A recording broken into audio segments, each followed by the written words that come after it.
I suck at jiu-jitsu. How do I suck less at jiu-jitsu? I guess to suck less. The diabolical leader of the Headlock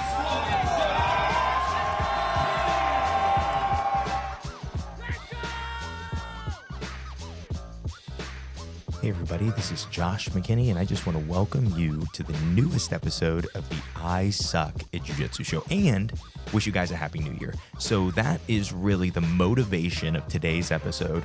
Is a lot of us have goals for this year, and a lot of us are going to have jiu-jitsu goals for this year, for 2025, and I want to kind of give you guys a jiu-jitsu goal and then tell you how to achieve it. And there is this different thing, this different idea that I've been working on a lot. I've actually been working on it in two ways. But you guys, if you listen to the show, we've been talking a lot about the idea of maybe rebranding for my gym. And the real reason I talk about this and I think about this idea a lot is because I know some of the ideas we talk about on the I Suck at Jiu-Jitsu show, and that we've kind of come up with in collaboration with some of the best minds in jiu-jitsu.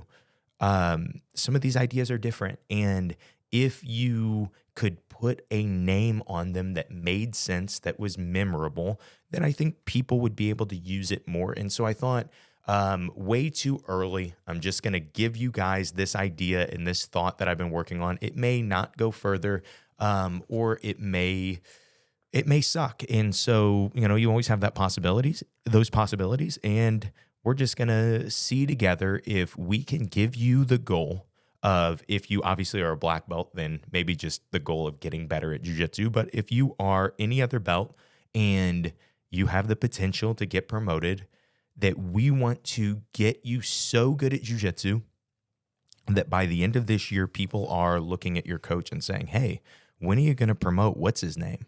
And I think that is something that, I'm not saying, hey, let's go chase belts together. I'm saying let's chase jiu-jitsu progression. And so, like I said, we're going to start with a goal before we get into this silly idea of quantum jiu-jitsu. And the goal is, let's get better at jiu-jitsu. That is, as silly as that sounds, that is seldom people's goal. And you and I are both probably guilty of it. It is seldom our goal in jiu-jitsu. A lot of times you go to just get away from things, which is totally okay. A lot of times you go to see your friends, totally okay. Or maybe you go to try to perform, you go to compete, you go to just try to win rounds at the gym, and your underlying goal for being there doesn't tend to be to get better at jiu-jitsu.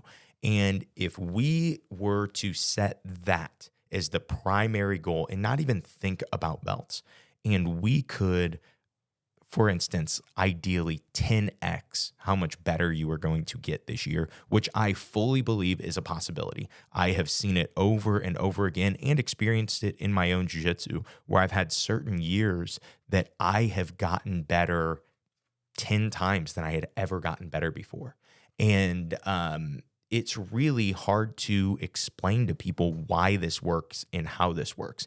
And that is because I think that there are a few measurable units that we can do, and that's why this is called quantum jiu-jitsu. Quantum means, it's Latin for how much, and it means this idea of, as far as I understand it with my high school diploma and my jiu-jitsu black belt, is the smallest units of measurement is one of the easiest ways, that the simplest ways that they will explain it to you on Google. So like the smallest unit of measurement of light is a photon, and the smallest unit of measurement of electricity is an electron. And if we can measure something and see how it behaves, and then there's all kinds of crazy stuff that happens in science that I have no idea about. But if we can see how things behave and see how they relate to each other, it allows us to understand them way better. And honestly, it allows us to utilize those things way better. And so really, when it comes to this big goal that you guys set for yourself of getting good at jiu-jitsu, you can break this down in 4 measurable units, in my opinion. If we look at the year 2025, I think if we look at these 4 measurable units, and then we'll see how they all entangle, if you will. And if we look at these individually, if you look at these individually for 10 minutes after this episode, and you write down some goals, I'll give you guys some more thoughts on this, but you write down some changes that you are going to make in your approach to jiu-jitsu, to your approach in jiu-jitsu, that sounds better, in 2025. I really do think that if you listen, try it for this year, you will come back at the end of this year and drop a crazy 5-star review for the I Suck at Jiu-Jitsu show and be like, oh my gosh, this changed my life. I was a white belt and now I'm a 7-stripe black belt all in 1 year. That probably won't happen, but let's go ahead and get into these ideas. This episode is brought to you by BJJ Mental Models. So I actually just finished doing some of my reviews for the BJJ Mental Model coaching tier. How that works is people from all over the world, people whose names I don't think I can correctly pronounce, send me these videos of them competing in a tournament, of their students competing, or of them rolling in the gym. And they say, hey, what could I be doing better? What could my student be doing better? How could you help me with this? And when you think about the cost of what it would be to find a world champion black belt, or to find one of the best coaches in the world, to track them down, to ask them to be your monthly private coach, it would cost a lot of money. And when you see what they're charging for the BJJ Mental Models premium coaching tier, it's already unbelievably low. But then when you think about if you add promo code Josh and you get half off of your first month, it is basically like, it's like getting a private lesson for nothing. I'm telling you guys, you absolutely need to check out the BJJ Mental Models Premium Coaching Tier. And again, if you use promo code Josh, if you're an I Suck at Jiu-Jitsu show listener, at your checkout, you will be able to get 50% off your first month. Let's go ahead and get back to the episode. Like I said, we can break down jiu-jitsu into 4 measurable steps, or 4 measurable units. And we can break down getting good at jiu-jitsu into these 4 units. The first unit we're going to talk about is understanding. This is something we talk about on the show. And I'm going to give you guys different words to explain these things, but understanding, or your fight IQ, or your jiu-jitsu IQ. What that means is it's really hard to totally explain this until you start to get better at jiu-jitsu, until you start to know enough moves, have enough of a game, not be stuck stagnant with no idea of what to do next. And when you start to get past that, and so for some people, maybe it's like purple belt, brown belt. Some people, it's not even till black belt. But when you start to see jiu-jitsu for more than just the techniques that you've been taught, the step-by-step techniques that you've been taught, and you start to see it as the term people like to use is grappling. You start to see it as these simple ideas that if you accomplish them over and over and over again, ideally you can accomplish them multiple ways, but if you can accomplish them over and over and over again, you can beat people. And then you can start to go, well, if he doesn't, and I'll break this down more. Let's say that a very simple thing that you'll always hear people talk about is controlling the head, and just the importance, and this is a concept of grappling, the importance of controlling the head. People have all kinds of different ways of explaining that and understanding that and telling you why it matters. For me, my theory is if you control the head, you can keep distance so much easier, meaning you can't push me back into your guard once I have good control of your head, right? When I start to get to side control, I start to control your head. It's hard for you to get me away. So maybe you know that. Maybe you know that's a big part of my game, because it's a big part of everybody's game when they're passing the guard. And when I go to control your head, maybe you either counter or you just don't let me. You simply go, I'm going to prioritize him not controlling my head. Well, now we're in a battle of ideas, really. We're in a battle of like, who's better at accomplishing this skill? Maybe I go, well, I can, when guys sell out for protecting their head, I can control their legs a little more. I can control their armpits a little more to try to get my pin, to try to flatten the person, to try to tap the person out. And again, this is going to happen in 15 seconds while you're going full speed. This would only happen if you were going with somebody who was good, right? Who's going or was close to your level that can play this mental jiu-jitsu game with you. But the big point that I'm trying to get at is as you get better, jiu-jitsu is going to stop looking like do this technique. And I don't know anyone who would argue that's good at jiu-jitsu that would argue that, or good at grappling in general that would argue that. My big problem when I see people teach is so often they will go, someone will say, hey, teach a knee cut. You're really good at a knee cut. And then they'll teach it the exact way that they were taught it and not the way that they have changed it and tweaked it and developed it over the years. But to be fair, the beautiful reason that that does happen is because there's a point where jiu-jitsu becomes near thoughtless. And you can do a technique that you learned differently 15 years ago, but you've tweaked it so many times over and over and developed it so many times over and over and simplified your thinking so many times over and over that you can nearly accomplish it without any thought on really good people. Again, this can create this problem where you don't actually understand what you are doing, and it's hard for you to teach. It's hard for you to relate that. Teaching is a separate skill when it comes to jiu-jitsu. Doing jiu-jitsu and being able to share what you do are two totally different things. I have a million stories that prove this. So many times I've asked good guys like, hey, what about this? What do you do here? And they're like, oh, I just do this. I'm like, dude, I just rolled with you. You don't do that. That's not what you did. And that to me is your understanding, and where understanding in jiu-jitsu comes from. The simple thing we say on the I Suck at Jiu-Jitsu show is it comes from jiu-jitsu conversations. What you and I are doing right now, that's where jiu-jitsu knowledge comes from. This isn't even technical knowledge, right? This isn't even things that are going to help you in an individual round. We're going to talk about performance in general and progression in general, right? But still, even off of the mat, you are increasing your fight IQ. You're increasing your jiu-jitsu understanding by listening to this podcast, by watching that YouTube video that you like, by whatever, by having a conversation with your coach, by getting a private lesson, by having a conversation with even somebody at your level in jiu-jitsu, just so you guys can tweak it a little more. Some of the things that I always point out to you guys is like, when I look at who's best on my mats, first I would go, it's the people that have learned to ask questions well and ask the most questions, right?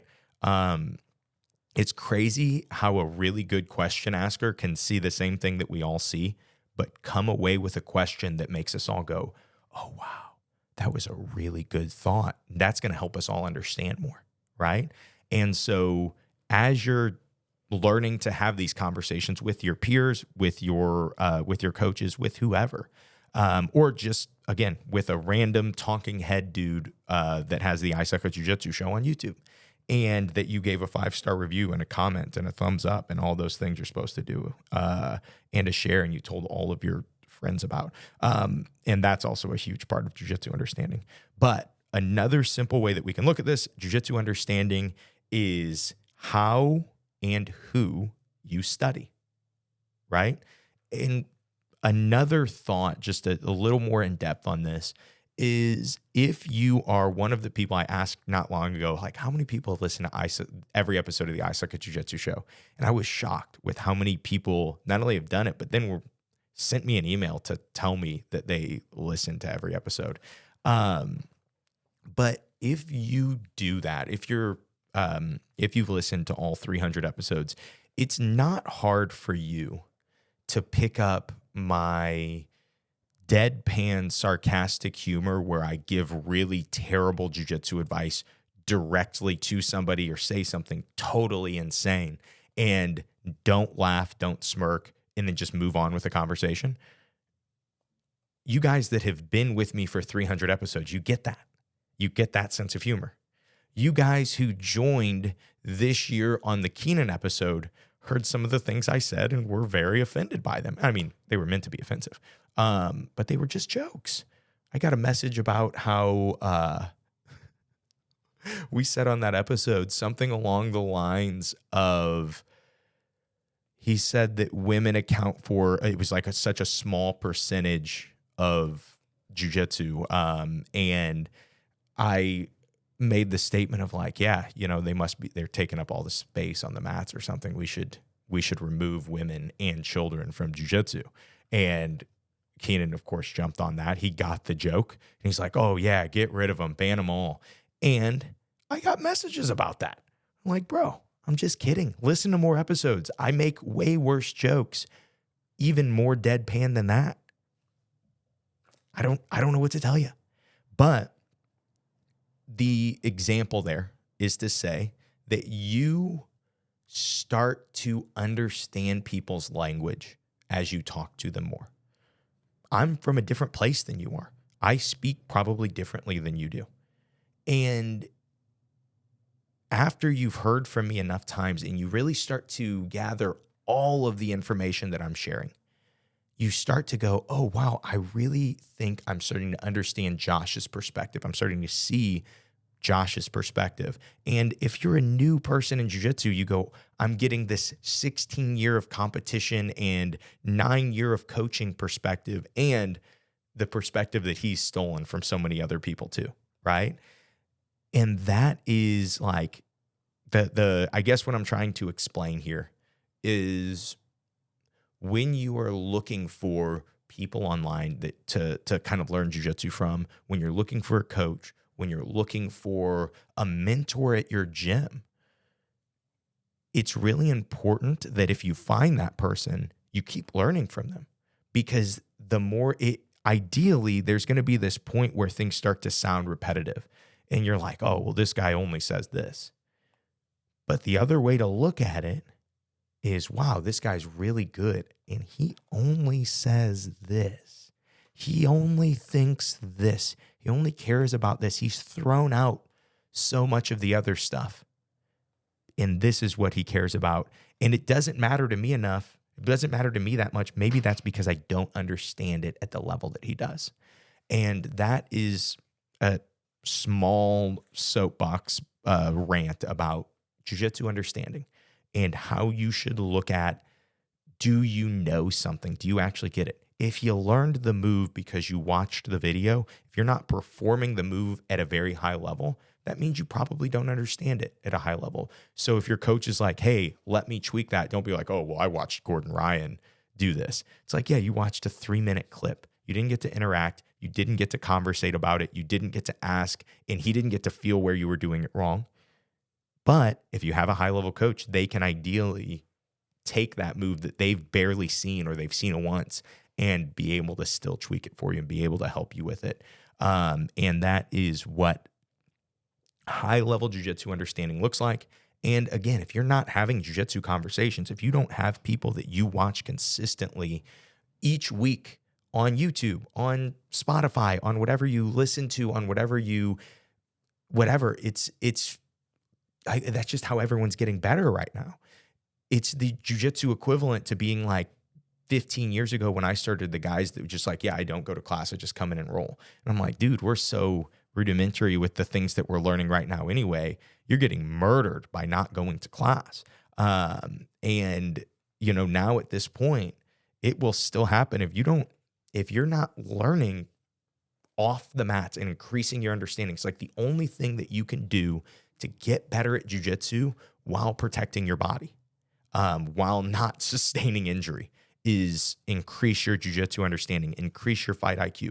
I've actually seen this happen I've given this example before. One of my students was a blue belt and he tore his ACL. He had actually had a torn ACL for like 25 years. And they were able to say that when they gave him the MRI, like, dude, they did the surgery, like, dude, this has been torn forever. But he has to take a year off of jiu-jitsu. His daughter trains jiu-jitsu. And so there was this year where he just would come in 2 days a week and watch class. And it was very, very bizarre. Like, I don't, no offense to my boy, shout out Cam, but I don't think he's the best learner in the world. I don't think he's the best learner that I've been around in jiu-jitsu. But I kid you not, he came back a purple belt. Obviously, I hadn't promoted him yet, but just by watching class for a year, and he paid attention. I would literally come off the mats and say, like, Cam, it's great to see you. Glad you're here. And then he would go, hey, on that move you just showed, I think I always grabbed on the collar. You didn't do that, so you don't need to do that. And I'd be like, oh, no, you don't. We'd talk a little bit about it, just increase his understanding.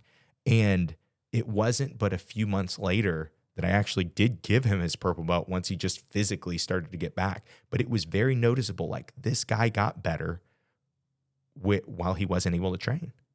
And it was because he increased his jiu-jitsu understanding. So our next thing is our repetitions. How we, yes, you can increase your understanding. You can watch every instruction. You can listen to every I Suck at Jiu-Jitsu show episode. But if you don't put it into practice, it doesn't matter. One of the easiest ways to start, and the most important ways to start putting ideas into practice in jiu-jitsu, is with repetition. If there is a group of people that in the last few years have done just an amazing thing for the jiu-jitsu people, the jiu-jitsu community, it's the eco guys. I think the eco guys did such a good job of using science and reasoning to say, hey, one, obviously this is not the best way to get better, but what we're doing with what we call deadpan drilling, meaning I'm going to do a technique over and over and over and over and over again with zero resistance, just the way I was taught step by step. So it's very hard to know if this is even happening, if this is even working, right? Because I'm getting zero resistance. And the feel isn't even there because I'm getting zero resistance, right? And if the biggest thing that I think that they accomplished was showing that, hey, ideas are so much more important than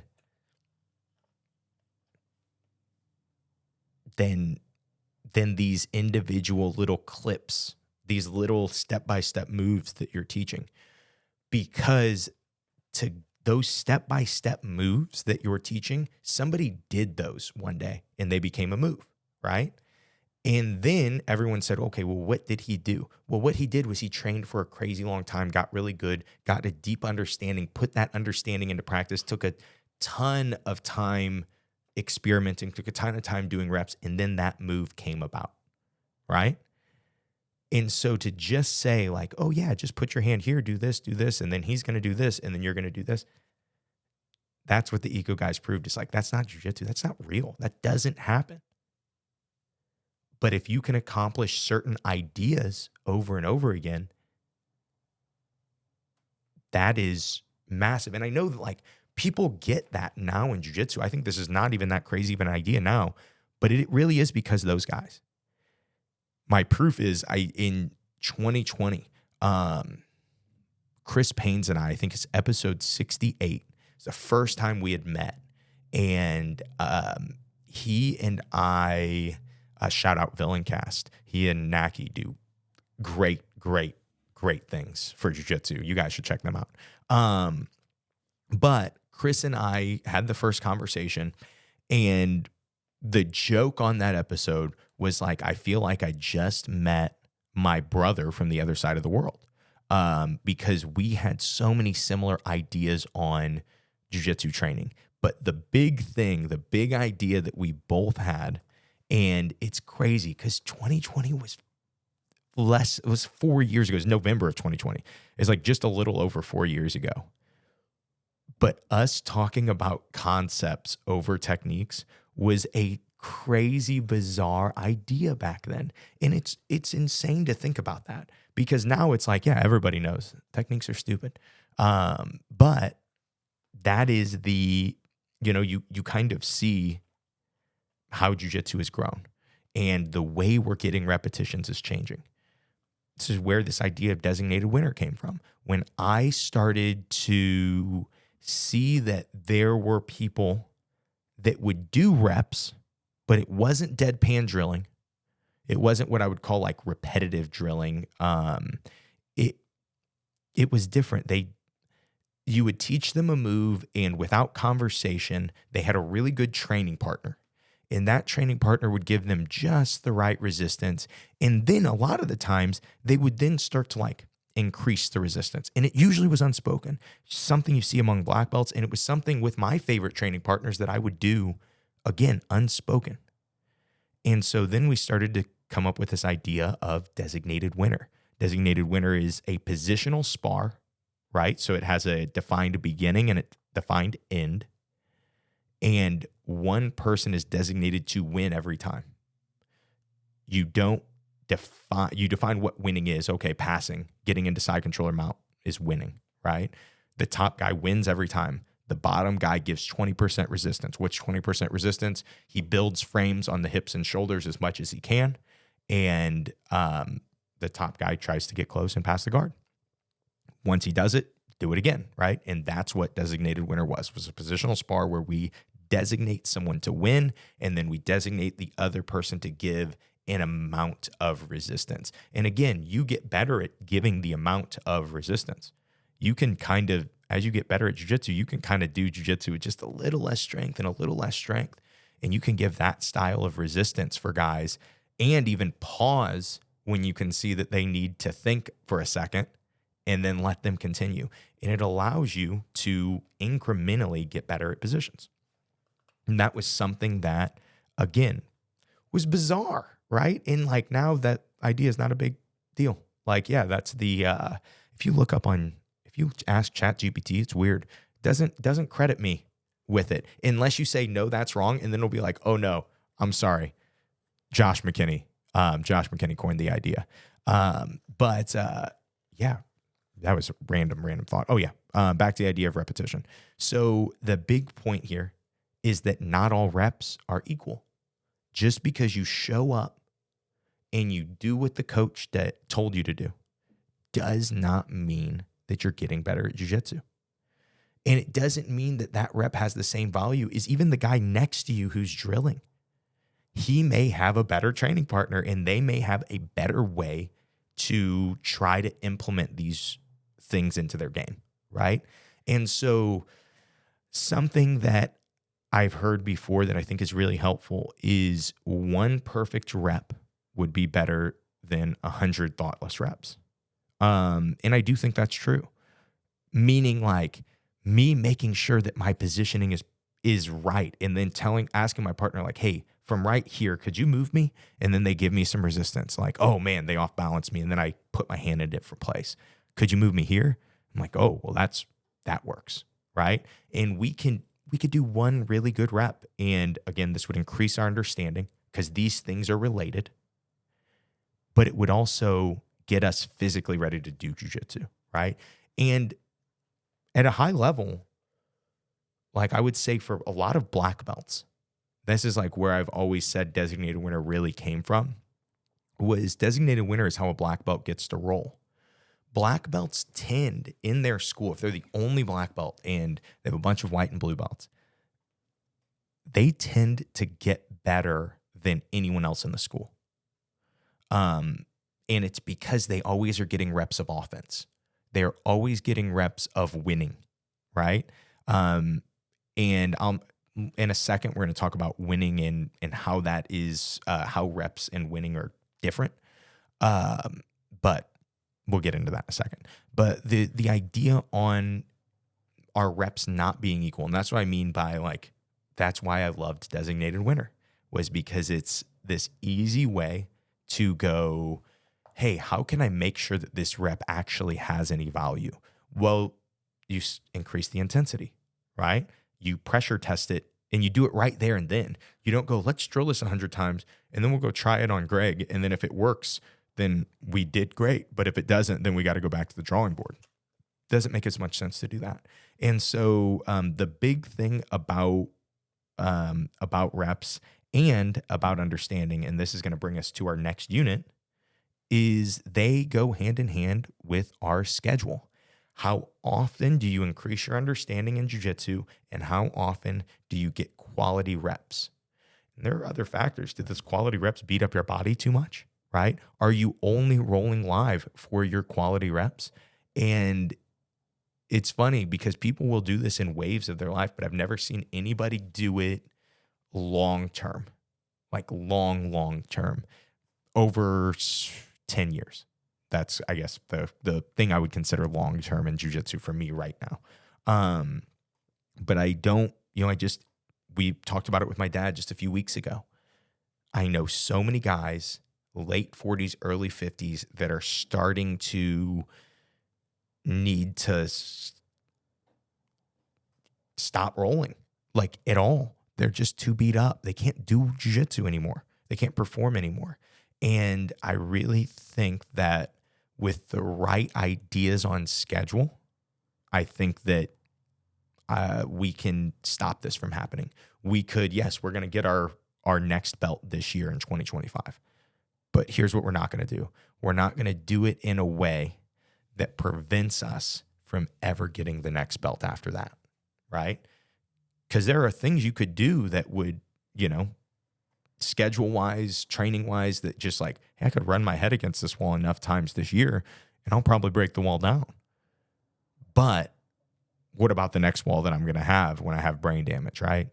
Doesn't make sense. So having a good schedule is how I think the easiest way to think of it is how often you get good reps.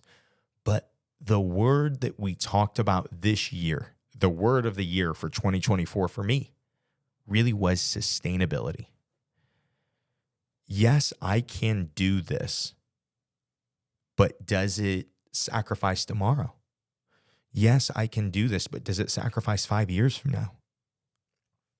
And also, when we think about our schedule, it's like so often people look at their schedule, they look at their habits, and they go, well, what can I do? What can I do? And it's this idea of like, if I just add all these things to my schedule, then I will be a great person, and then, my life will be great. But the problem is, you can do it for 2 weeks. You can do it for 6 weeks. You can do it. Maybe you have a ton of discipline and you can do it for 3 months or even a year. But the problem is if you can recognize that your jiu-jitsu training schedule, because of physicality, because your body's too beat up, or because it, causes turmoil in your life, your wife hates that you go to jiu-jitsu 10 times a week, and eventually she's going to leave you because you go to jiu-jitsu 10 times a week. I mean, technically you could go to jiu-jitsu 14 times a week after that, but I don't know. Off topic. But that was stupid. With our jiu-jitsu schedule, sustainability is the most important thing. When I look at my schedule and I can go, okay, well, for the next period that I plan on competing, this is going to get me in good shape to compete and get me ready for my short-term goals. But if I'm seeing like, man, this is causing consistent injuries, or it's causing flare-ups of injuries that I've had because I've done jiu-jitsu for a long time, well, I can start to go, this probably isn't sustainable. And another word for not sustainable means this is going to fail. So you're going in with this idea of a schedule that isn't sustainable, and you're saying, this schedule is guaranteed to fail one day. Now I'm going to go do it, right? No, you need to think in terms of, again, we talked about good repetitions. If I'm thinking about like, okay, I need to get good reps 3 days a week, that's what I can do. Those reps might not all look the same each day or maybe it's 5 days a week. And maybe if I tried to get good reps just training live, I can't do it. But if I'm doing 3 days a week where I am playing more designated winner, I'm positional sparring more, that protects your body a little bit more. Positional spar bad positions protects your body, to me, a ton more. Unless your training partner just wrenches on your neck when they get to the good position.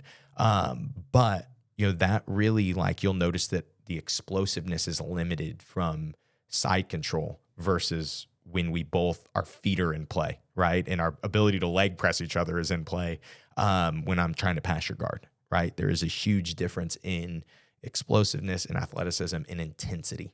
And I really need with my schedule to look at my intensity, but then also look at my like frequency. How often, my volume, right? How often am I going hard?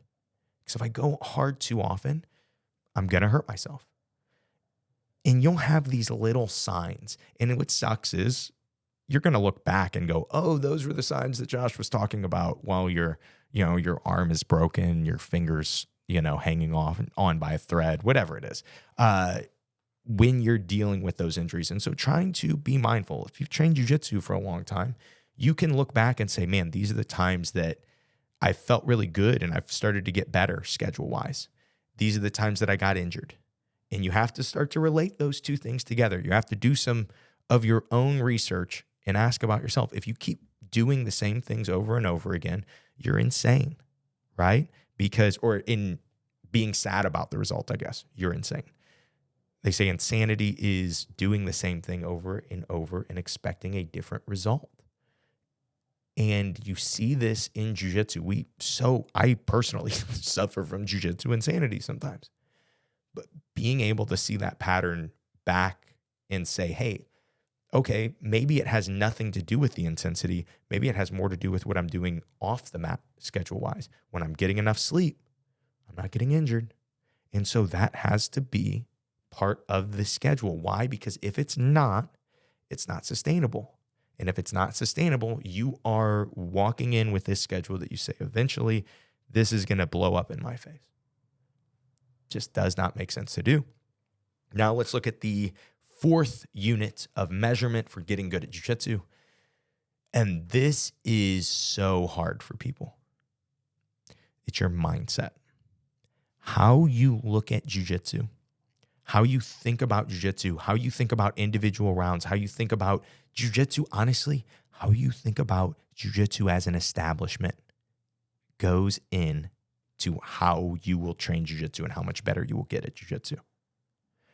People who, and this is for my generation of jiu-jitsu, this is happening so much, more and more and more and more. People have been burned by the establishment of jiu-jitsu and are now very good, very high level at jiu-jitsu. And so they're saying like, I want to throw away everything, whether it's from maybe their own personal affiliation that they came from. Like, I just hate that affiliation. Everything I do is anti that. And then they do it with Brazilian jiu-jitsu, right? Or Gracie jiu-jitsu. We see people that do that. And there are ways you can approach these things that are really, really helpful. And one of the simplest ones is to not worry about them. Yes, there can be some type of evil establishment in jiu-jitsu that has too much control and affects jiu-jitsu too much. But most of the time, we can do nothing about those things. I grew up in church, and you see a lot of relationships where you go, hey, wow, there were evil people in church. Does that mean church as an establishment is evil? Does that mean religion is evil? No, that means that there are evil people in church. There are evil people in jiu-jitsu. Does that mean that jiu-jitsu is evil? No, that means that there are evil people in jiu-jitsu. Just stay away from those people. It's smart. You will be happier. And don't let their problems become your problems. And so the mindset of, again, that's super, super macro, is like how people look at jiu-jitsu. And this, again, my version of this was when I was coming up, it was all about jiu-jitsu competition versus jiu-jitsu self-defense. And again, I feel like this is less now than it was then. It was back then, it was like the only conversation.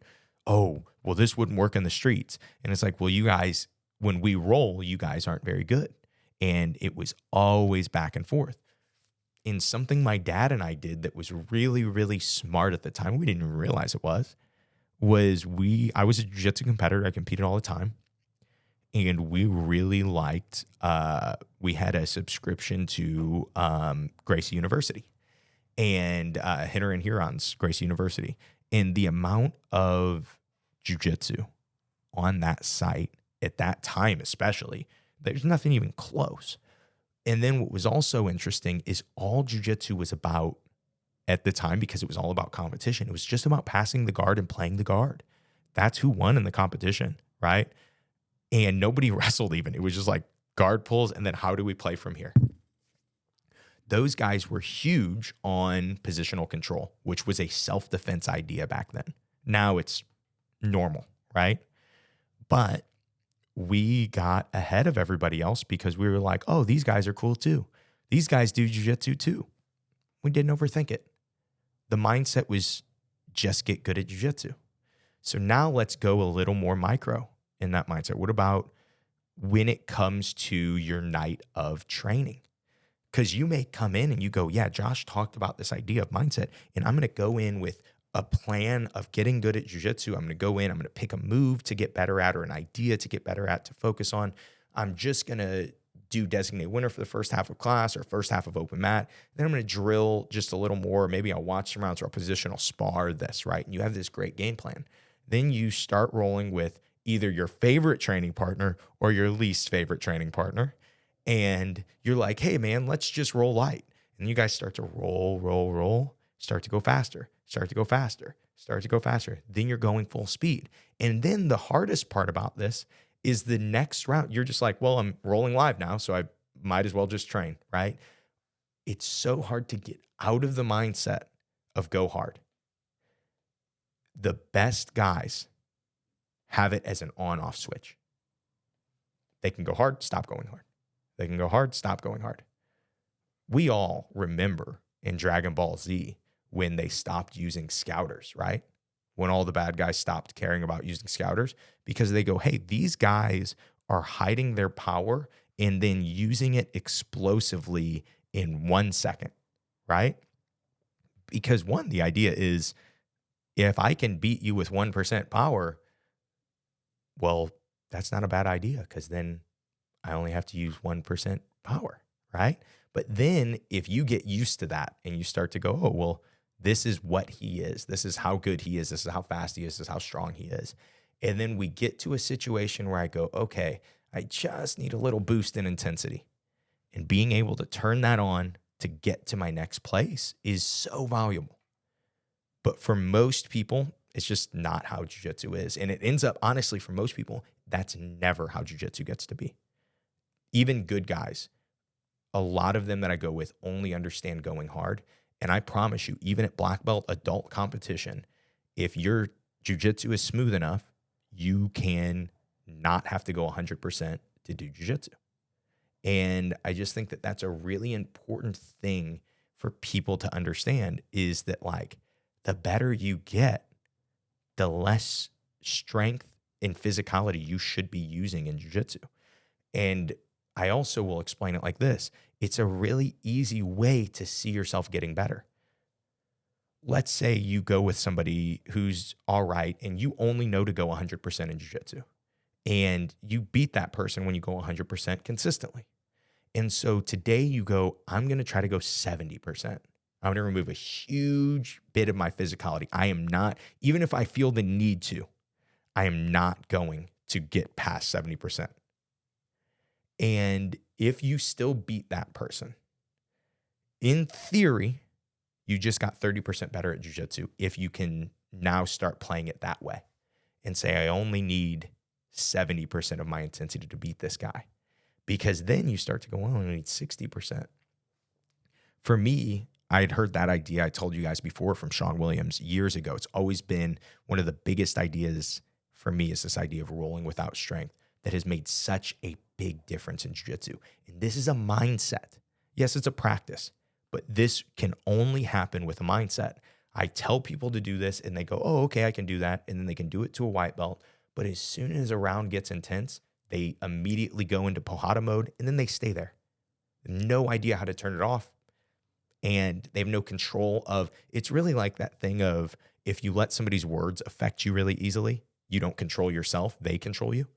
It's the same thing in jiu-jitsu. If you let my intensity dictate your intensity all the time, well, if your cardio is just slightly worse than mine, I can just make us both go 100% for a long enough time and you're going to be tired. And I won't. I'll have a little more juice than you. And I'll beat you, right? And so when it comes to your mindset of jiu-jitsu training, one of the easiest ways to change it, and this is almost the opposite of what I normally say, I think it's important to think of a jiu-jitsu round as a whole. I think this is so important, meaning if you and I are doing a 10-minute round, I don't think about like, okay, I need to submit this guy 10 times. It's like, what can I accomplish in a 10-minute round? Well, I can wear this dude out so much in this first 4 minutes. And then who knows, like he's dead after that, right? And I am really good at controlling my intensity and I don't get wore out.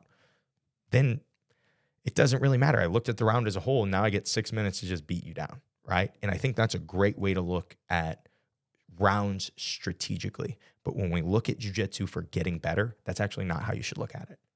You should look at every individual position that you land in and ask yourself, do I know where to go next? Do I know where to go next? Do I know where to go next? And what starts to happen is you'll start to say, last time an underhook worked here. Last time getting his knee on the floor worked here. Last time a cross collar threat, it didn't even get it, but it just opened things up. And then you try it again. Well, that is the highest quality of rep that you can get, right? And maybe the position changes. You follow through. You don't go, oh, well, I don't like to be on top and mount because I always get bridge and rolled off. I'm going to just fall over. No, you try to stay in mount. You try to either hold the person down or finish them, because the mindset should not be, did I win or lose this round? That is a stupid, stupid, stupid mindset to have. That is the worst mindset that you can have in general for jiu-jitsu. There are days that you need to perform and focus on performing, because that's why we're doing it, is so we can do it at a very high level, get good and really put it into practice. But that should not be every day. That should be 10% of your training maybe. Most of your training should be identifying where you're at and trying to get 5% better, as John Will told us when he was on the show. Every position you're in, don't think about 50% better, because I don't think when bottom mount, how do I get a triangle choke from here? He said, how do I get his ankle? Right? How do I get on my side? That's how jiu-jitsu is thought at a high level, is just one thing at a time, because everything can change in an instant. Everything can totally just be gone in an instant in jiu-jitsu. And so then you have to see where you're at, go to the next position. One little practice for this mindset that will help you develop, this is a practice to help you develop the mindset, is learn how to actually flow roll. We just did a clip on this and it kind of went viral because people don't know what flow rolling is. Flow rolling is just rolling without physicality.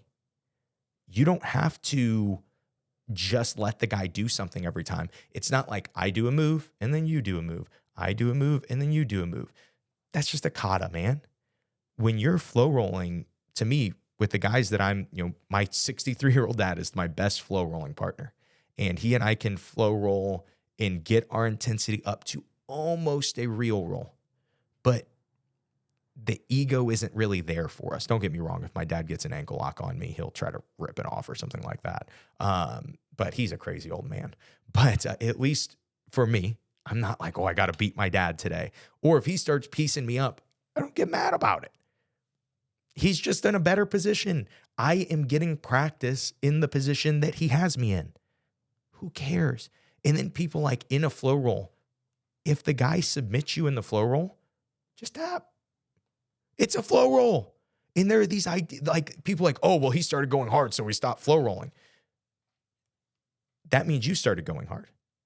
Because I swear to you, if you tell somebody you're going to flow and they go and submit you and you are not giving any intensity and you don't change your intensity, and then they do it a second time, and usually, I've never even had to say anything in that situation. Usually they'll be like, oh, sorry, I'm going too hard, aren't I? And you're like, yeah, you just have no, awareness of yourself or your surroundings or anyone else for that matter, because you're a selfish piece of trash. And then that's what you say to them.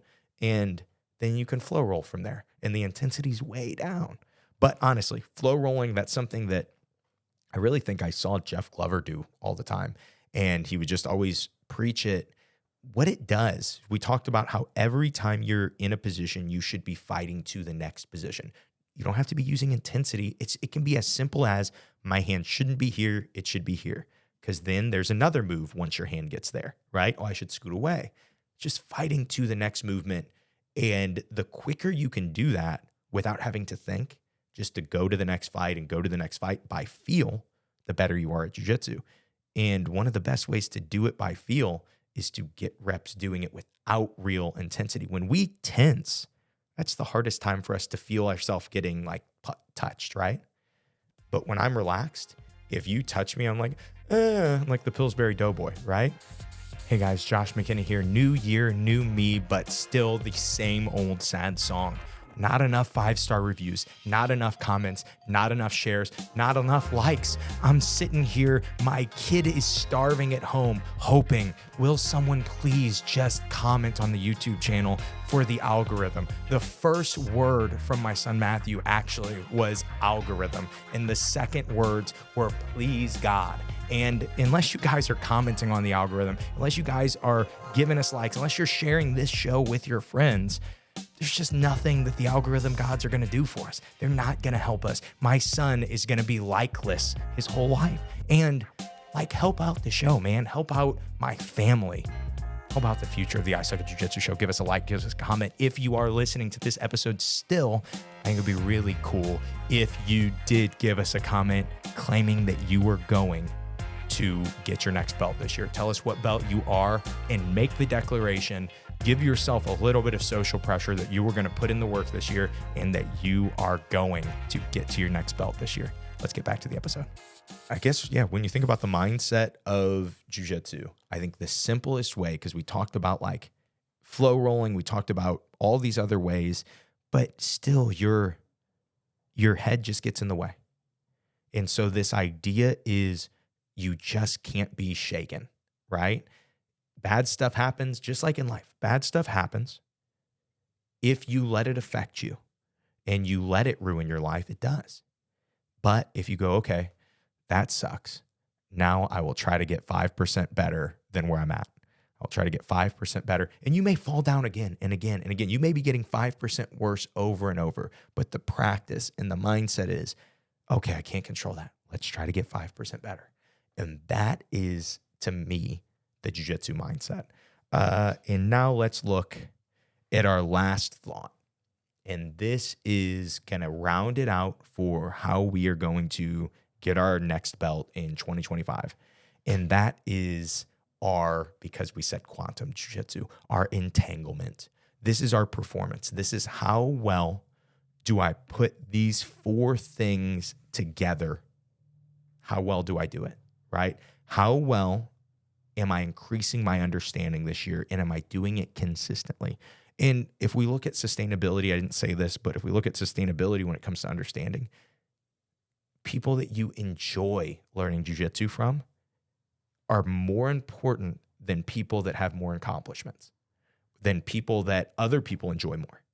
It's more important to learn from people that you enjoy, because that's the easiest way to make it sustainable. If you have a best friend and every time you call that person, you laugh and it's this great feeling that you have, you're going to call your best friend all the time, right? If every time you call your best friend, you're talking down to, and you're like, man, I don't like how I feel after that. I feel worse than when I called this person. They probably stop being your best friend, right?